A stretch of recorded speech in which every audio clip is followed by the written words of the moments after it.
and welcome back to another episode of the Edge Season 2. I'm just chilling out front of the castle here on the spooky forest. Made a lot of changes on the inside. I'm pretty excited about getting to show you what we've done this week.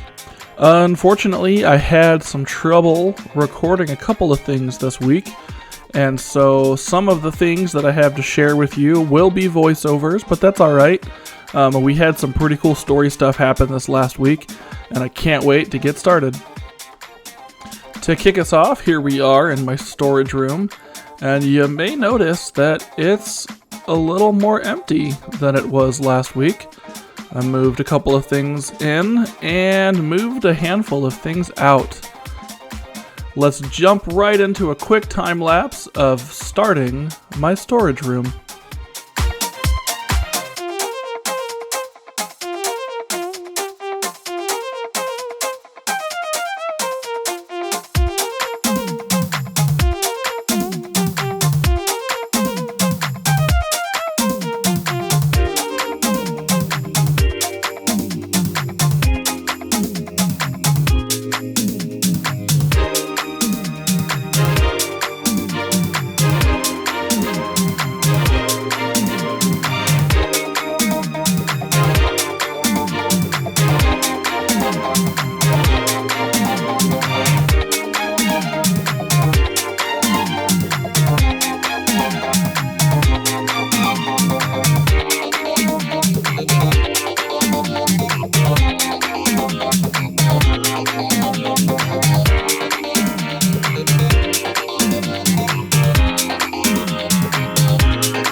Alright, are you ready?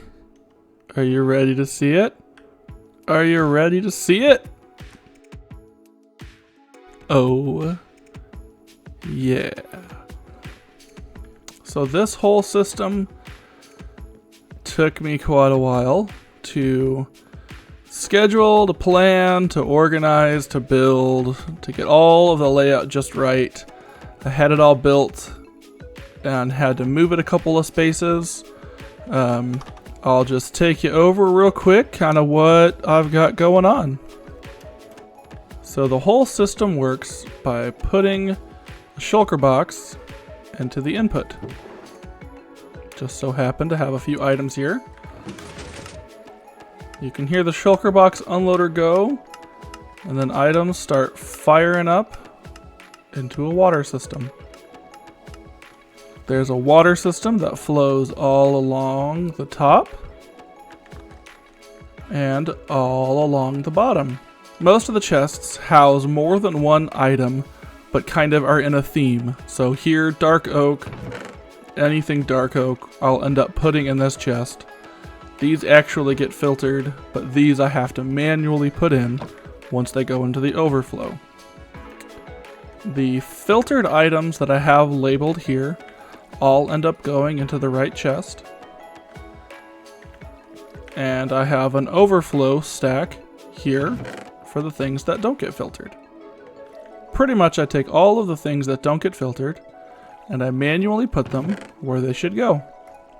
The line along the back here are all silos, and so there's 5 double chests worth of storage for each of these items. Most of the items along this wall are things that I just end up with a whole ton of.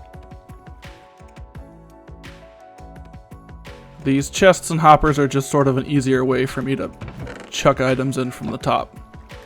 The empty shulker boxes, after they're unloaded, end up getting chucked into this barrel right here. Here's a super fast tutorial on how I do the filter. You start with the chest and a couple of hoppers.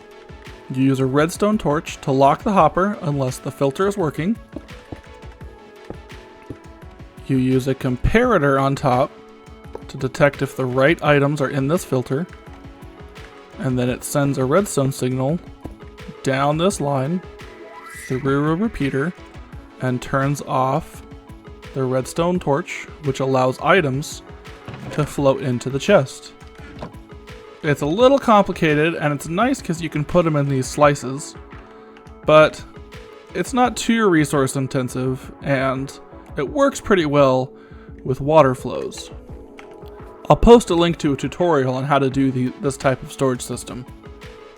I'm pretty happy with how it all worked out, and I have a quick exit. You may have noticed that there's a little bit more built behind me as well, so I'll walk you through some of that here quick too. Once the castle's complete, I'm going to have these hallways with nether brick kind of going in between the width of the castle. And I've just started getting the entranceway so that it looks a bit more grand. But now that I have my storage system complete, it's time to fill it with resources that I can get from automated farms. I'm still on the warpath to make a shop selling dye, and so in order to do so, I'm gonna need a cactus farm, which I didn't record myself making at all, but here it is. The other thing I found myself needing a lot more of is rockets, and so I made a sugarcane farm. We all know the other part of making rockets is gunpowder, so let's hit another time lapse where I make a creeper farm.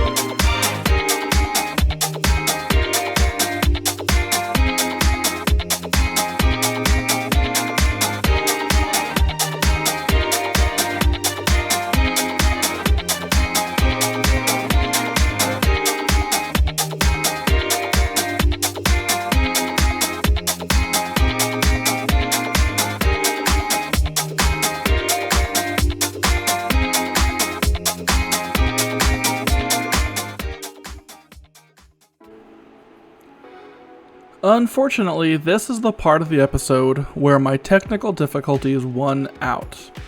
I somehow only recorded my own microphone, so you can't hear anyone else. And this Valley meeting was extremely important because we met together to discuss some of the strange happenings around the Edge. There has been some things happening around the valley. I don't know if anybody's noticed. There's like a big tentacle thing and a spider, some ghosts, and somebody burned down my house. Just kind of not sure what's going on here. Welder made everyone some fire-roasted cod while members of the Edge shared their recent experiences. Core and Kobold had formed an alliance called Tilbrook, hoping that together they could avoid any strange mishaps. Lee, what part of the Nether are you from? Had you ever had any dealings with the Great Piglin King?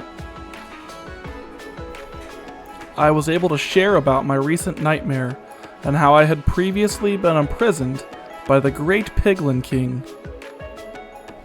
The only dreams that I've had are more like memories.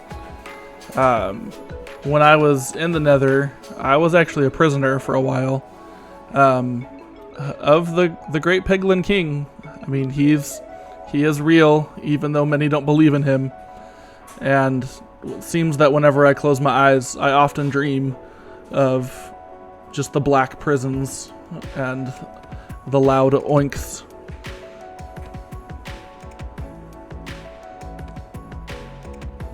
It was. Well, the Great Piglin King likes to take prisoners to turn into piglins. Those who serve him long enough and choose to give him their allegiance, that's how he can raise up his armies. I think with the right amount of gold, I think the legend is that he'd be able to survive in the overworld, and kind of turn the overworld into the Nether, but not like the good parts of the Nether, like the really bad parts of the Nether. No one really believed me about the good parts of the Nether. The lava pools are good. The cool green trees are nice.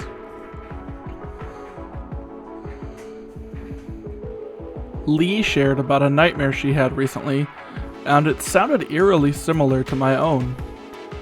But hers involved a creature called the Watcher, and when she woke up, she had a compass that points to nowhere. We all decided it would be best to investigate the mystery and see if we could find any clues to the whereabouts of the Watcher, and see if they could help us stop these nightmares. You really have to go check out Lee's latest episode that features this nightmare. And check out Red's Twitch channel below to get the full conversation, or subscribe to Lee and get her video next week. But between Core's missing gold stash, Lee's mysterious compass, and the ghosts and monsters around the valley, I can't just sit around and let the Great Piglin King burn the world. It's time to take the fight to him.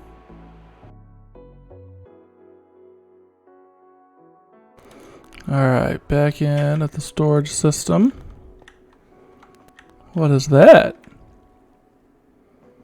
Do you remember, Disco? I mean, I don't remember putting this here. Remember what? Hello? Somebody here? Well, that's weird. That was weird that it glitched too, but interesting. That's strange. Let me go back in here. Hello?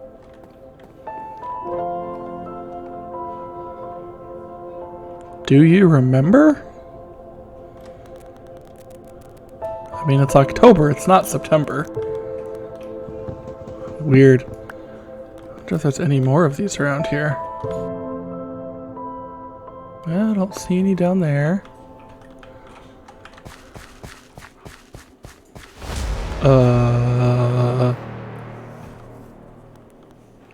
That wasn't there a minute ago.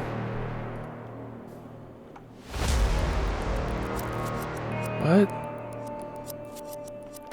What is this talking about? That doesn't look good. Doesn't look good at all. We're just gonna make this go away, I think.